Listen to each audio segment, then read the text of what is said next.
So, you know, Elizabeth, tell me about those special times that you're there. I mean, there's times where you're with your friends, and there's times that you're with the animals, and there's times with the kids with the camp. Pick something you'd like to tell us about. There's so many. I really like seeing how much the kids grow and they improve.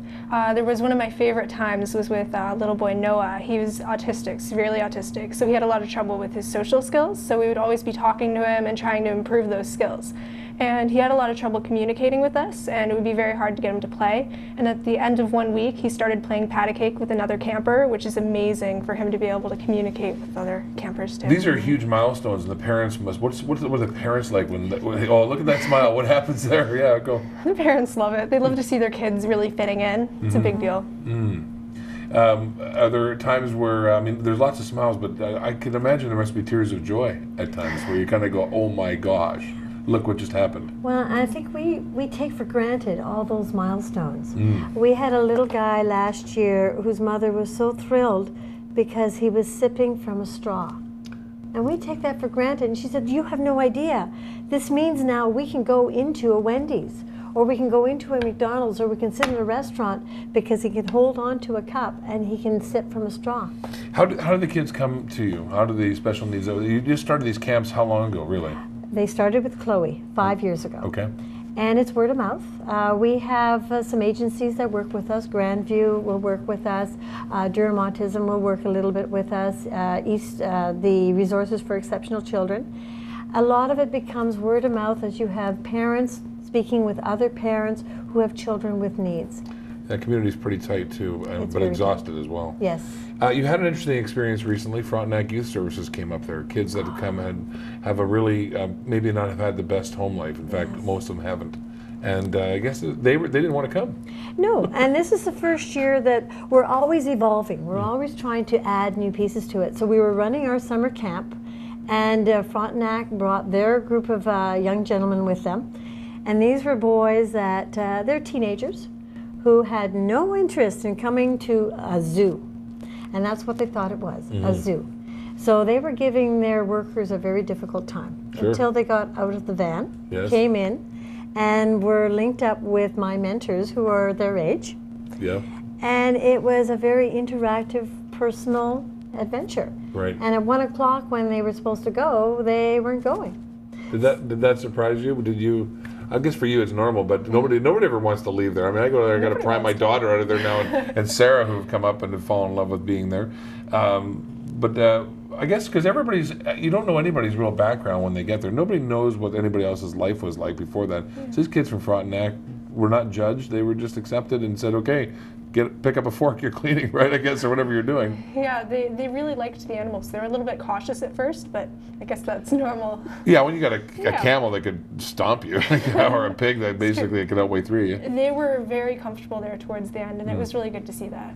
Sounds like a project that needs to happen. It's we know the therapy with animal works great. It's huge, and that's what we're finding is that with all the interactions that we can have, combined with our mentors, combined with the peers that can share those stories, they have that interaction time with each other. Let's, in the few moments left of this segment, let's talk a little further. I want to talk about, maybe we're going to go to a video clip in a moment, a young man named Declan, because quite frankly, I don't know how he's done this, but you know how kids are struggling to put 40 hours in? Let's see, Declan, we're going to have a little interview with Declan for a moment. I had my camera out there doing the best camera work I know how to do. It's by Fisher Price, I'm sure. All right, so let's take a look at clip number 1 and we'll roll that for Declan.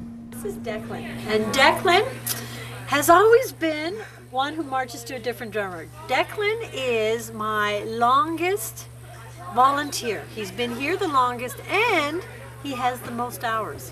As of last Monday, 1,361 hours of volunteer time.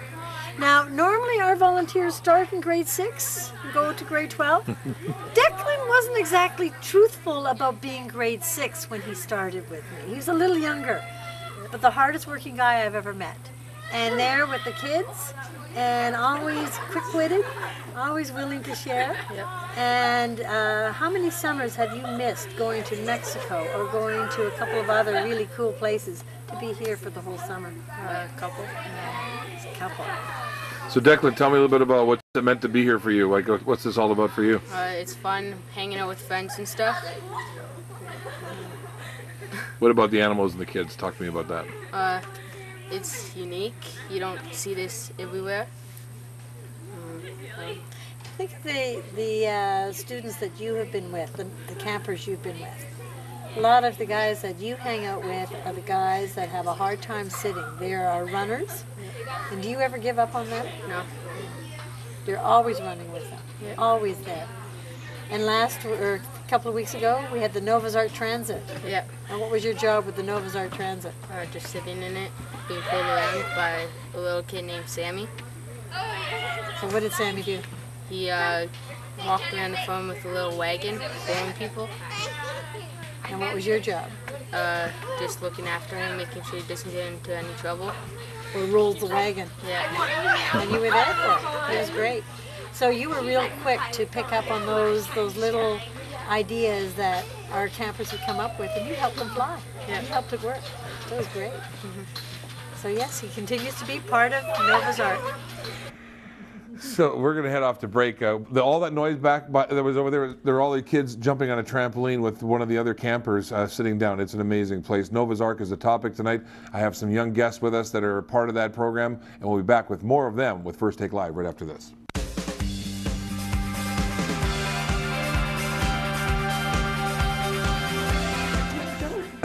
Welcome back to First Take Live. You can only imagine what it's like to have a bunch of energized teenagers from excitement to being petrified to being on the studio. But I'm talking to the group from Nova's Ark. Tonight we're speaking about something that's right here in the town of Brooklyn, and it is located, well, you can get there. You'll have to call to find out how, because there's a left or right and a turn down a driveway.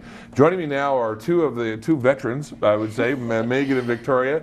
Not only were you volunteers, but now there was a summer grant program that actually allowed you to actually be paid for this, which was interesting. There's a grant, and not that I know you are making millions, but let's just talk a little bit about, first of all, Victoria. Let's talk a little bit about, when did you start going to Nova's Ark? I started 3 years ago, and my mom's a teacher for kids with special needs, so I've always had an interest in that area. Right. And she has a student who started with Nova's Ark when they first started, right?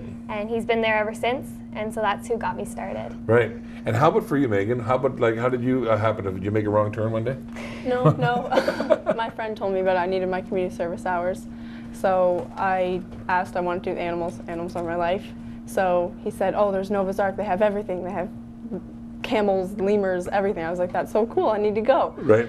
So I never knew that she did camps until I started going. So I was there for the animals, and then I started getting interested in the camps, wondering what they do. So then I did, 2 years ago I did my first week of camp, and it was pretty cool. It's fun. What was it like to, I mean, of course you come from a family that works with people with special needs and different abilities, but for you walking in there, I mean, of course originally people come to this because there's all these animals, you get a chance to be with them and learn all about them, but then now there's this human factor. Let's just talk a little bit about that. Not only the kids that are the clients there, but there's also the human factor of all the kids that come from different diverse backgrounds. I mean, who knows what their family life is like before that day that everybody's there, but that day something happens. Maybe we can speak a little bit to that time that most kids come up on during the school year on a Sunday, but right now they can come through the summertime. Let's talk about that sort of first time you had that experience going in there and having that interaction, all of it.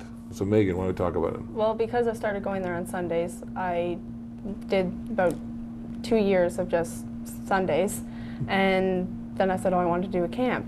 And because I knew everyone, it wasn't that hard, because then there are other people that just start coming for camps. And I think that would be harder because you don't know the other mentors around, and you get nervous because you're not sure like who to ask for what if you need help. So me being there on Sundays, it was easier because I knew everyone already.